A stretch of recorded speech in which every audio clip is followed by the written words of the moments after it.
আপনারা কি পোস্ট অফিসে অ্যাকাউন্ট ওপেন করিয়েছেন? মানে পোস্ট অফিসে এসএসওয়াই, পিপিএফ, এফডি, এনএসসি এসব অ্যাকাউন্ট ওপেন করিয়েছেন বা অ্যাকাউন্ট ওপেন করানোর কথা ভাবছেন? তাহলে কিন্তু তার আগে ভিডিওটি পুরো দেখুন। পোস্ট অফিসে অনেক নিয়মের কিন্তু পরিবর্তন আনা হয়েছে। এছাড়াও বেআইনিভাবে অনেক কাজ করা হচ্ছে পোস্ট অফিসে। প্রতিটি জিনিস নিয়ে আজকে এই ভিডিওতে আলোচনা করব। আমরা যদি সেভ ইনভেস্টমেন্টের কথা বলি তাহলে আমরা কীরকম ভাবি? আমরা ভাবি যে আমরা ব্যাংক বা পোস্ট অফিসে ইনভেস্ট করব। আমরা কেন?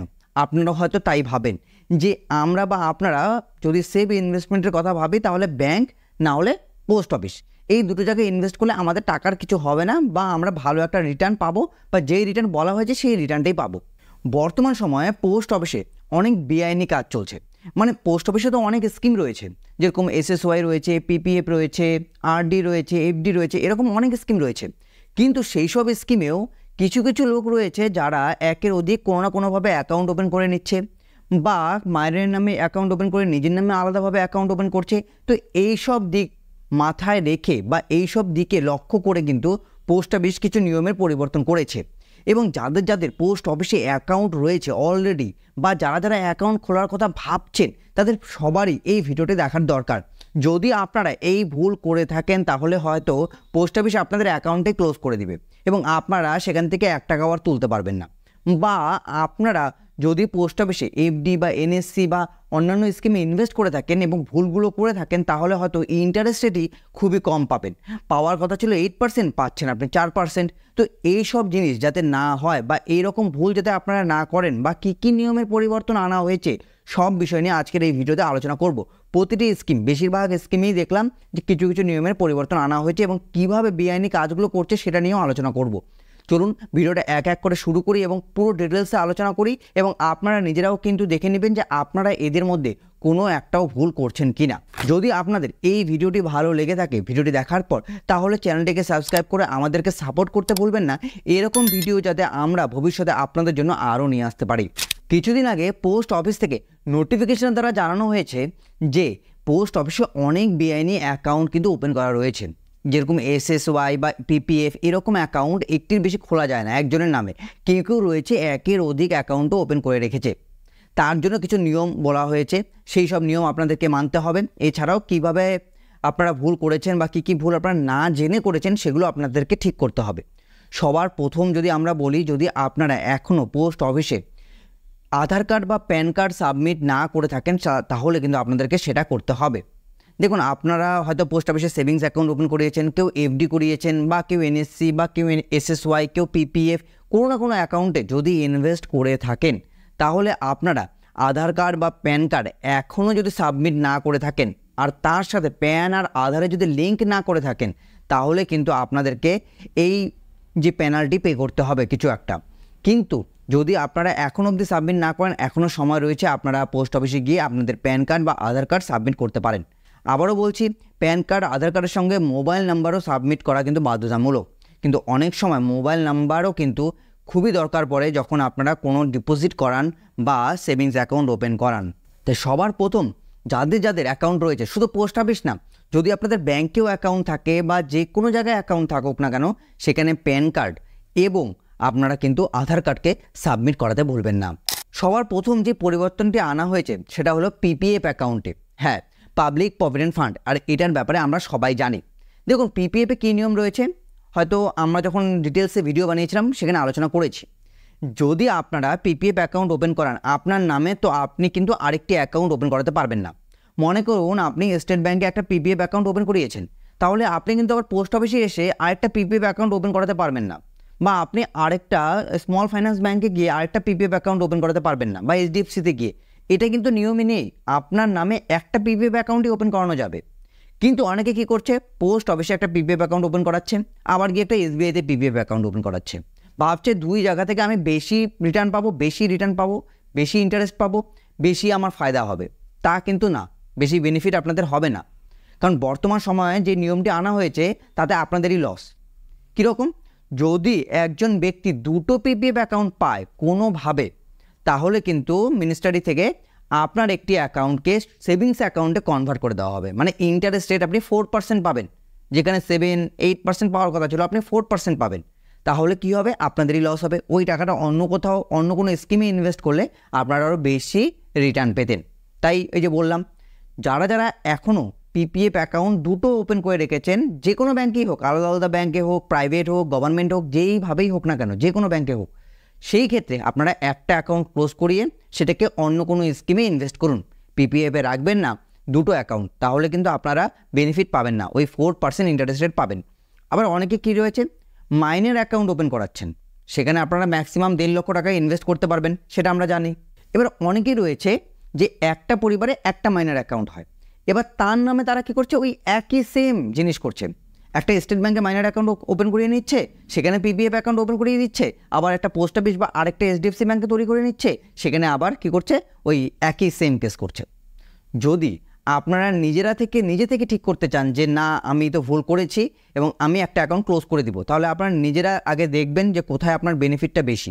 পোস্ট অফিসে রাখলে টাকাটা ঠিক থাকবে না এসবিআই বা অন্যান্য যে কোনো ব্রাঞ্চে বা যে কোনো ব্যাঙ্কে করেছেন সেখানে রাখলে টাকাটা ভালো থাকবে।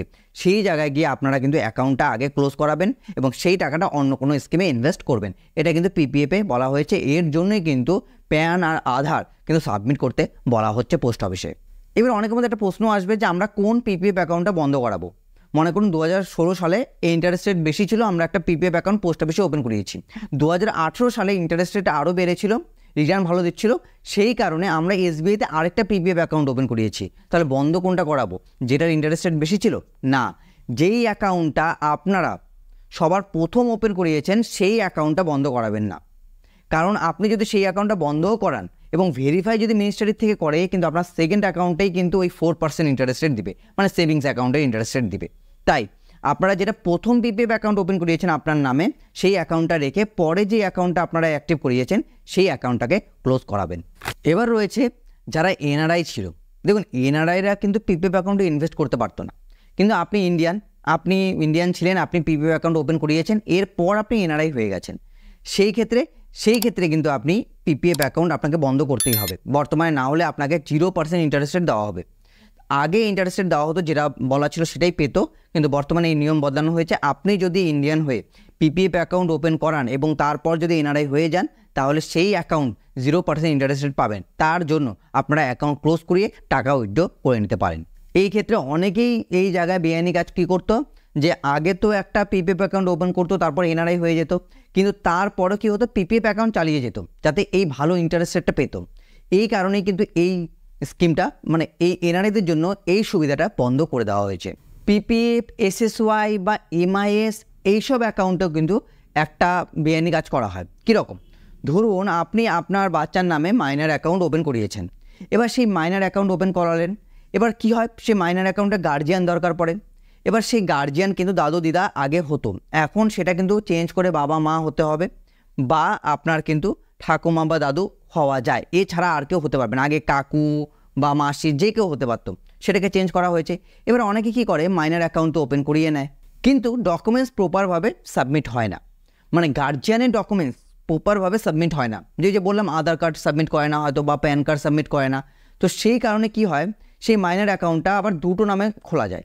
মানে আপনি আপনার নামে মাইনার অ্যাকাউন্ট ওপেন করালেন, ডকুমেন্টস সাবমিট নেই, আপনি আবার আপনার নামে একটা অ্যাকাউন্ট ওপেন করালেন, তো সেই ক্ষেত্রে কি হচ্ছে, আপনি মাইনারের যেই অ্যাকাউন্ট রয়েছে সেখানে কিছু টাকা ডিপোজিট করছেন, ভালো ইন্টারেস্ট পাচ্ছেন, সেটা এমআইএস হোক বা এসএসওয়াই হোক। এসএসওয়াই হলে তো শুধু বাচ্চাদের নামে, মহিলা বেবি গার্ল যারা রয়েছে তাদের নামে, কিন্তু এমআইএসে যদি ইনভেস্ট করেন সেই ক্ষেত্রে কী হলো, মাইনারের নামে একটা অ্যাকাউন্ট ওপেন করিয়ে আপনি একটা ভালো ইনভেস্ট করলেন, সেখান থেকে আপনি ভালো একটা রিটার্ন পাচ্ছেন। এবার কি হলো, আপনি ওখানে গার্জিয়ান হিসেবে আছেন, কিন্তু আপনি আবার আপনার নামে একটা আলাদা অ্যাকাউন্ট ওপেন করলেন, এমআইএস অ্যাকাউন্ট, সেখানেও আপনি আবার ভালো রিটার্ন পাচ্ছেন। তো এই ক্ষেত্রে এটাও কিন্তু বন্ধ করে দেওয়া হয়েছে। যদি আপনারা ওই এমআইএসে কত ম্যাক্সিমাম সিঙ্গেল অ্যাকাউন্টে 9 লক্ষ টাকা ইনভেস্ট করা যায়, আর জয়েন্ট অ্যাকাউন্টে 15 লক্ষ টাকা ইনভেস্ট করা যায়, এটি তো আমরা জানি। এবার যদি আপনি মাইনারের সঙ্গে অ্যাটাচ থাকেন না, তাহলে আপনার কিন্তু ওই 9 লক্ষ টাকা ওখানে কেটে গেল, মানে আপনি আর ম্যাক্সিমাম 9 লক্ষ টাকা ইনভেস্ট করতে পারবেন। আবার আপনি কারোর সাথে গিয়ে জয়েন্ট অ্যাকাউন্ট ওপেন করিয়ে 15 লক্ষ টাকা ইনভেস্ট করতে পারবেন না। তো এখানে কিন্তু এই ক্রাইটেরিয়াটা রয়েছে। এগুলো জিনিস অনেক কিছু রয়েছে যেগুলো অনেকে ফায়দা তুলতো, কারণ আপনি মাইনারের নামে একটা অ্যাকাউন্ট ওপেন করিয়ে সেখানে 9 লক্ষ টাকা ইনভেস্ট করলেন, আবার আপনি আপনার সিঙ্গেল আরেকজনের সঙ্গে জয়েন্ট হয়ে আপনি আবার 15 লক্ষ টাকা ইনভেস্ট করলেন, তো দুই জায়গা থেকে আপনি ভালো রিটার্ন পাচ্ছেন, সেটা আর হবে না। এখন যদি আপনি মাইনারের নামে সেখানে যদি গার্জিয়ান হিসাবে থাকেন, তাহলে যতদিন সে অ্যাকাউন্টটা 18 বছরে, সেই মাইনার 18 বছরে কনভার্ট না হচ্ছে, ততদিন অবধি আপনি আরেকটা অ্যাকাউন্ট ওপেন তো করাতে পারবেন, কিন্তু 9 লক্ষ টাকার বেশি ইনভেস্ট করাতে পারবেন না। যখন সেই 18 বছর হয়ে যাবে, তার নামে অ্যাকাউন্টে ট্রান্সফার হয়ে যাবে, তখন আবার আপনি 9 লক্ষ টাকা সিঙ্গেল ম্যাক্সিমাম আপনার নামে ইনভেস্ট করতে পারবেন। আর জয়েন্টে আবার সেই 15 লক্ষ টাকা পারবেন না, তখন আবার 9 লক্ষ টাকায় ইনভেস্ট করতে পারবেন। পিপিএফ জানলাম, এমআইএস জানলাম, এবার আসি এসএসওয়াই, সুকন্যা সমৃদ্ধি যোজনা। আর এটাও পোস্ট অফিসের একটি জনপ্রিয় স্কিম, এবং এই স্কিমেও কিন্তু অনেক পরিবর্তন আনা হয়েছে। একটু মনোযোগ দিয়ে শুনবেন। এই স্কিমে আগে কি নিয়ম ছিল? প্রথম দুটো অ্যাকাউন্ট ওপেন করানো যায় এসএসওয়াইতে, মানে ফার্স্ট আপনার যদি গার্ল চাইল্ড হয়, মেয়ে সন্তান হয়, সেক্ষেত্রে আপনি একটা অ্যাকাউন্ট ওপেন করাতে পারবেন। সেকেন্ড গার্ল চাইল্ড হলে আপনি সেকেন্ড অ্যাকাউন্টও কিন্তু ওপেন করাতে পারবেন। কিন্তু 3 নম্বর অ্যাকাউন্ট, আপনার যদি 3 নম্বর বেবিও যদি গার্ল চাইল্ড হয়, তাহলে অ্যাকাউন্ট ওপেন করানো যেত না। আগে ছিল এই নিয়মটা, কিন্তু বর্তমানে নিয়মে একটু পরিবর্তন আনা হয়েছে। যদি আপনার প্রথমবারই যমজ সন্তান হয় এবং দুটোই গার্ল চাইল্ড হয়, তাহলে আপনি দুটো অ্যাকাউন্ট ওপেন করাতে পারবেন, আর 3 নম্বর করাতে পারবেন না। আর যদি প্রথমবারই আপনার গার্ল চাইল্ড হয় সিঙ্গেল, সেখানে আপনি একটা অ্যাকাউন্ট ওপেন করালেন। দ্বিতীয়বার আপনার আবার যমজ গার্ল চাইল্ড হয়, সেই ক্ষেত্রে আবার আপনি 3টা অ্যাকাউন্ট ওপেন করাতে পারবেন। এই নিয়মের পরিবর্তন আনা হয়েছে। এবার চলে আসে আরেকটা অন্য নিয়ম। দেখুন, আগে যখন গার্ল চাইল্ড, মনে করুন আপনার বাড়িতে গার্ল চাইল্ড হলো, এবার আপনি একটা সুকন্যা সমৃদ্ধি যোজনা অ্যাকাউন্ট ওপেন করালেন, কারণ ইন্টারেস্ট রেট অনেক ভালো, ইনভেস্ট করলে ভালো রিটার্নও পাওয়া যায়। এবার যখন আপনি তার নামে ইনভেস্ট করবেন, আপনি কী করলেন? গার্জিয়ান হিসেবে দাদু বা দিদাকে রাখলেন। সেখানে আপনি একটা এসএসওয়াই অ্যাকাউন্ট ওপেন করিয়ে নিলেন পোস্ট অফিসে। এবার কিছুদিন পরে আপনি চলে গেলেন ব্যাংকে, আবার আপনার মেয়ের নামে আরেকটা এসএসওয়াই অ্যাকাউন্ট ওপেন করালেন, সেখানে গার্জিয়ান হলেন বাবা। এইভাবে 2-3টা অ্যাকাউন্টও কিন্তু ওপেন করিয়ে ফেলেছে অনেকেই। যখন পোস্ট অফিস ট্র্যাক করছে, তখন দেখা যায় একজনের নামে 2টা, 3টা, 4টা অ্যাকাউন্টও কিন্তু রয়েছে। একটা ফ্যামিলিতে একটা বাচ্চার নামে 4টা অ্যাকাউন্ট, শুধু গার্জিয়ান পাল্টাচ্ছে। কেন এরকম হচ্ছে? কারণ ইন্টারেস্ট রেট প্রচুর হাই, এবং তার সাথে ইনভেস্ট করলে প্রচুর ভালো রিটার্ন পাওয়া যায়, একদম সেভ। এই কারণে, যদি রিস্ক থাকতো তাহলে কেউ নিত না। সেভ, এত ভালো রিটার্ন পাওয়া যায়, সেই কারণে কিন্তু এই ভুলগুলো সবাই করছে। তার জন্য কিন্তু বর্তমান সময়ে ট্র্যাক করা হচ্ছে যে কার কী ডকুমেন্টস দেওয়া হয়েছে, যার নামে মাইনর অ্যাকাউন্টে ওপেন করানো হয়েছে বা যেই বেবি গার্লের নামে অ্যাকাউন্টে ওপেন করানো হয়েছে, তার নামে আর কতগুলো অ্যাকাউন্ট রয়েছে, সেই সব অ্যাকাউন্টে কবে খোলা হয়েছে। তো তারপর দেখা হবে কি হবে, যেই অ্যাকাউন্টটা সবার প্রথম আপনি অ্যাক্টিভ করিয়েছিলেন সেই অ্যাকাউন্টটা থাকবে, এবং বাকি অ্যাকাউন্টগুলোকে ক্লোজ করে দেওয়া হবে, এবং বিনা ইন্টারেস্ট রেটে আপনার ওই টাকাটা সেভিংস অ্যাকাউন্টে রিটার্ন করে দেওয়া হবে। যদি আপনাদের মনে হয় যে আপনারা 2টা বা 3টা অ্যাকাউন্ট ওপেন করিয়ে ফেলেছেন, তাহলে খুবই শীঘ্রই গিয়ে অ্যাকাউন্টগুলোকে বন্ধ করিয়ে দিবেন। আবারও বলছি, প্রথম অ্যাকাউন্টটাকে অ্যাক্টিভ রাখবেন, যেটা সবার ফার্স্ট করেছেন, বাকি অ্যাকাউন্টগুলোকে বন্ধ করে দিবেন। সেই অ্যাকাউন্টগুলো বন্ধ করলেও হয়তো প্রিম্যাচুরিটি যে রিটার্নটা পাওয়ার কথা আপনি সেটা পেয়ে যাবেন। যদি ব্যাংক থেকে বা পোস্ট অফিস থেকে বন্ধ করে দেয়, সেই ক্ষেত্রে কিন্তু আপনারা 1 টাকারও রিটার্ন পাবেন না। এবার এসে আরেকটা কন্ডিশন, অনেকের বায়োলজিক্যাল প্যারেন্টস থাকে না, সেই ক্ষেত্রে তারা কি করবে?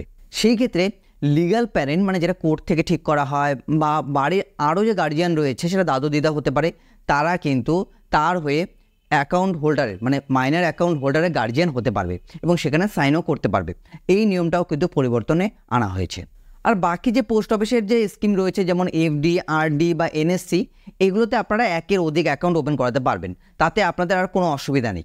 তাহলে বাকি যতগুলো পোস্ট অফিসের অ্যাকাউন্ট রয়েছে বা পোস্ট অফিসের স্কিম রয়েছে, সেই সব ব্যাপারে যদি আলাদাভাবে ভিডিও দরকার পড়ে, ডেসক্রিপশন বক্স ফলো করতে পারেন। আমরা প্রতিটা ভিডিও সম্পর্কে বিস্তারিতভাবে আলোচনা করেছি উইথ ক্যালকুলেশন। আবার যদি পিপিএফ এবং এসএসওয়াই নিয়েও যদি আপনাদের ক্যালকুলেশন দরকার পড়ে, কিভাবে আপনারা হাই রিটার্ন পাবেন এসএসওয়াই থেকে, সুকন্যা সমৃদ্ধি যোজনা থেকে, বা পিপিএফ থেকে, পাবলিক প্রভিডেন্ট ফান্ড থেকে, তার জন্য আমরা আলাদা ভিডিও বানিয়ে রেখেছি, ডেসক্রিপশন বক্স আপনারা ফলো করতে পারেন। প্রতিটি বিষয় নিয়ে আলোচনা করে রেখেছি। আবারও বলছি, কোনো ভুল আপনারা এরকম করবেন না যাতে আপনাদের ক্ষতি হয় বা আপনাদের টাকার ক্ষতি হয়। আশা করব পোস্ট অফিসে যেই সব নিয়মের পরিবর্তন আনা হয়েছে, তা নিয়ে আমি বিস্তারিতভাবে আপনাদের সাথে আলোচনা করেছি। আপনাদের যদি এর পরেও কোনো অসুবিধা থাকে, তো কমেন্ট বক্সে কমেন্ট করতে পারেন। আমরা যথাযথ চেষ্টা করব আপনাদের প্রতিটি প্রশ্নের উত্তর দেওয়ার। যদি আপনাদের এই ভিডিওটি ভালো লেগে থাকে, তাহলে চ্যানেলটিকে সাবস্ক্রাইব করে ভিডিওটি শেয়ার করে দিবেন বন্ধুবান্ধব এবং গুরুজনদের সাথে, বা যাদের পোস্ট অফিসে অ্যাকাউন্ট রয়েছে তাদের সাথে, যাতে তারা এরকম ভুল না করে। ভিডিওটি ভালো লাগলে বন্ধুবান্ধব এবং গুরুজনদের সাথে শেয়ার করে দেবেন। ভিডিওটি দেখার জন্য আপনাদের সকলকে অসংখ্য